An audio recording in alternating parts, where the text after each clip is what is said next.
नमस्कार दोस्तों। आज हम सीखेंगे प्रश्नावली 9.1 का क्वेश्चन नंबर 10। क्वेश्चन बहुत ही सिंपल सा है।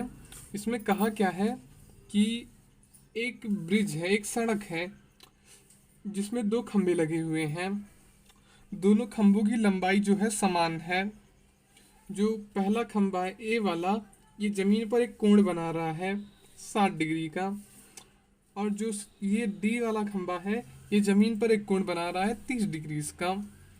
और हमें बताया है खंभा ए से लेकर डी तक की बीच की दूरी है 80 मीटर। जब ये 80 मीटर हो जाएगा तो हम क्या करेंगे, मान लीजिए पूरे खंभे की दूरी है 80 मीटर, तो इसकी की दूरी कितनी होगी? तो इसकी दूरी होगी 80 माइनस एक्स। अब ये एक्स क्या है?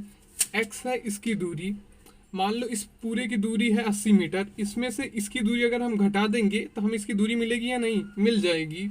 इसलिए हम यहाँ लिख देंगे 80 माइनस एक्स और इसकी दूरी को हम एक्स मान लेंगे। तो हमें यहाँ पर मिल चुका है हमारा, ये है आधार और ये है हमारा लंब। मैं आपको बता दूं कि जहाँ पर हमारा कोण बन रहा है उसके जस्ट सामने होता है लंब और 90 अंश के सामने होता है कर्ण। और ये जो बचा ये हो गया आधार। तो यहाँ देखिए 60 अंश के सामने क्या है? लंब है। और ये क्या है? हमारा आधार है एक्स। तो हम यहाँ पर tan का उपयोग करेंगे, लंब बटा आधार, क्योंकि हमें इसके BC की दूरी ज्ञात करनी है। उसके बाद हमें खंभों की दूरी ज्ञात करनी है। यहाँ हमें कर्ण से कोई मतलब नहीं है, तो हम tan का सूत्र यूज कर सकते हैं और cot का, तो हम यहाँ tan का उपयोग करेंगे। तो हम लेंगे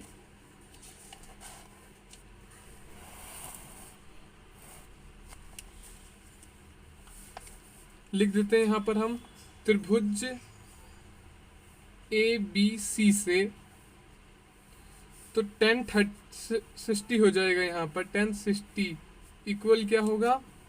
लंब क्या है? यहाँ पर h है और आधार क्या है? x है।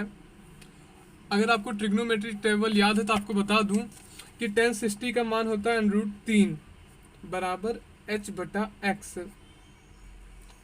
x का गुणा h के साथ √3 के साथ हो जाएगा, तो ये हो जाएगा h बराबर x √3।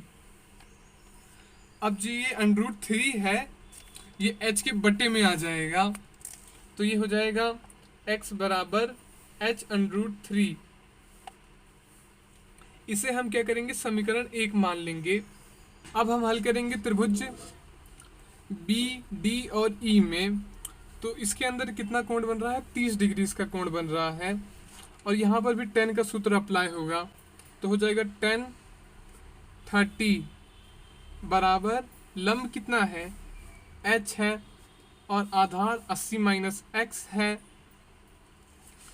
तो tan 30 की वैल्यू होती है 1√3 बराबर h 80 माइनस एक्स।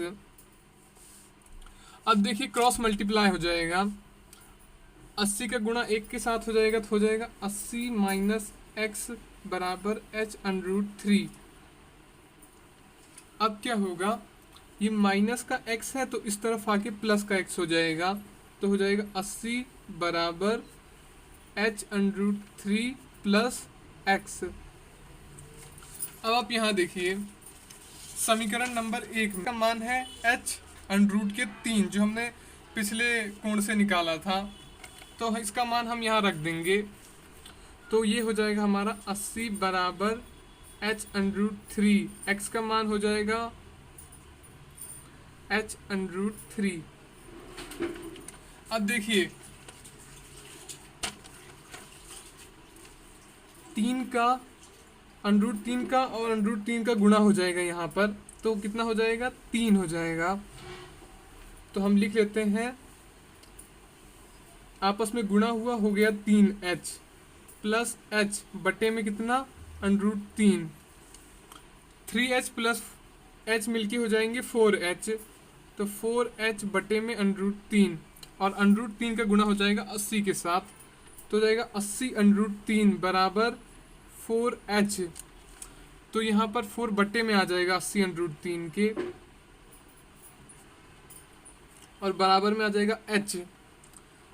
अब 4 से 80 को भाग देंगे, आ जाएगा 20। तो h बराबर हो जाएगा हमारा, h बराबर 20√3। अब h इसमें क्या है, h है हमारा खंबे की ऊंचाई मिल गई है, हो चुकी है हमें 20√3, हमें खंबे की लंबाई मिल चुकी है। अब जब हम इसका मान जो है समीकरण नंबर 1 में रखेंगे, इस समीकरण में जब हम रखेंगे h का मान, तो हमें मिल जाएगा हमारा x। तो चलिए रखते हैं समीकरण नंबर 1 में। अब जब हम समीकरण नंबर 1 में h का मान रखते हैं तो हमारा जवाब आएगा h, और h का मान है 20√3 बटे में 3 अंडरूट का।